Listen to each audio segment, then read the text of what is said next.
Hello Orchid friends, how are you? Welcome back to my channel. Today we're going to look at this no ID mid-sized Phalaenopsis orchid and how I converted it from traditional moss potted method to full water culture.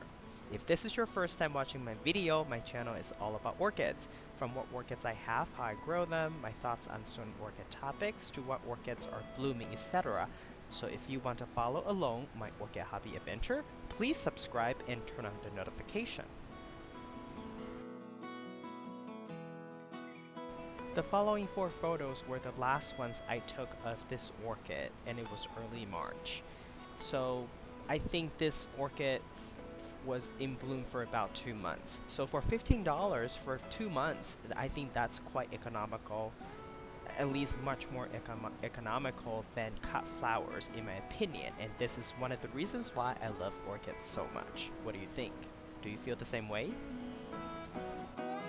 This orchid was originally potted in sphagnum moss, and I took quite some time to remove all the moss, and there were of course some residuals, remaining moss trapped in between roots. So I used a shower head with pretty good water pressure to basically flush out those residuals. Some people like to soak them, but I usually just use a shower head. And after removal of sphagnum moss, I typically let them bear root to dry for about 24 hours.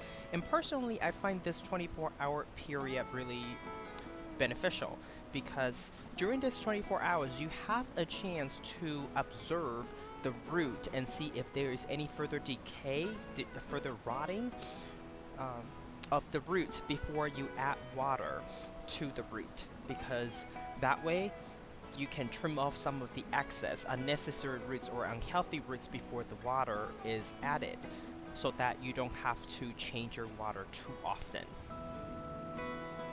Since the inner cup is plastic, it's quite light, so I tend to use decorative container to add more weight and stability. And it's really a matter of personal preference. And because right now my setup, a lot of the orchids are having an outer blue plastic cup, so that's what I'm using.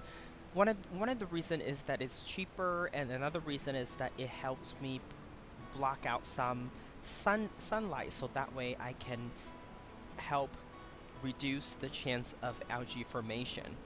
And in early May, the main flower spike was developing a secondary spike.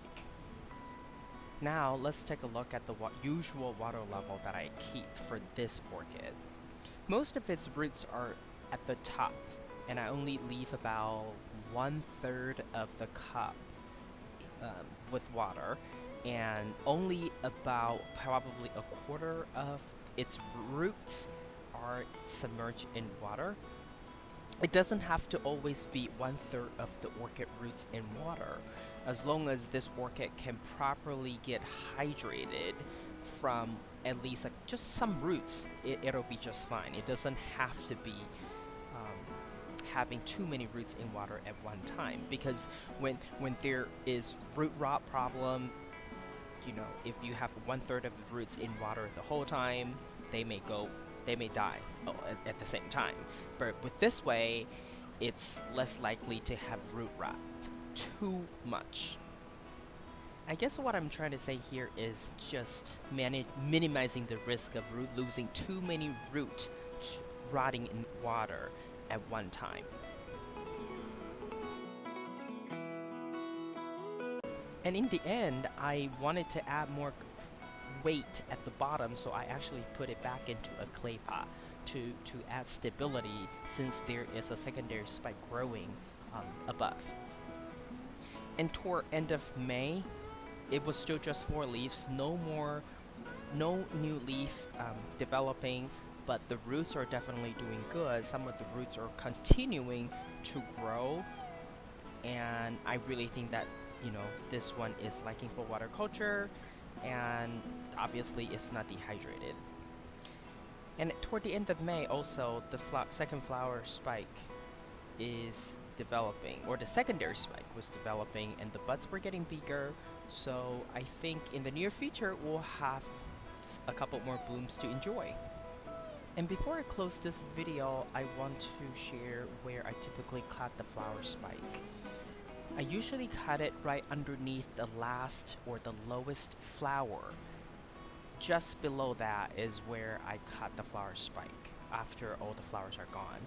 And if it further dries down, you can continue to cut it as you please, but you know, if you leave it alone, it's just fine.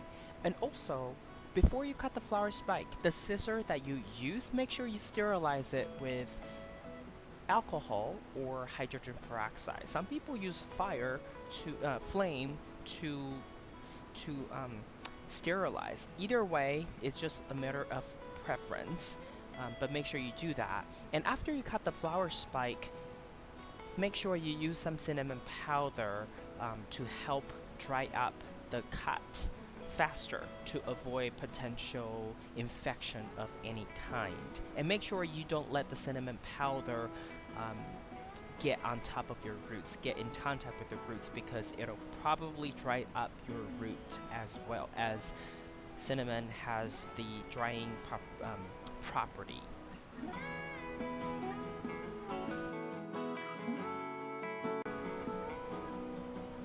Okay, this is all I have for you today. If you like this video, please give it a thumbs up.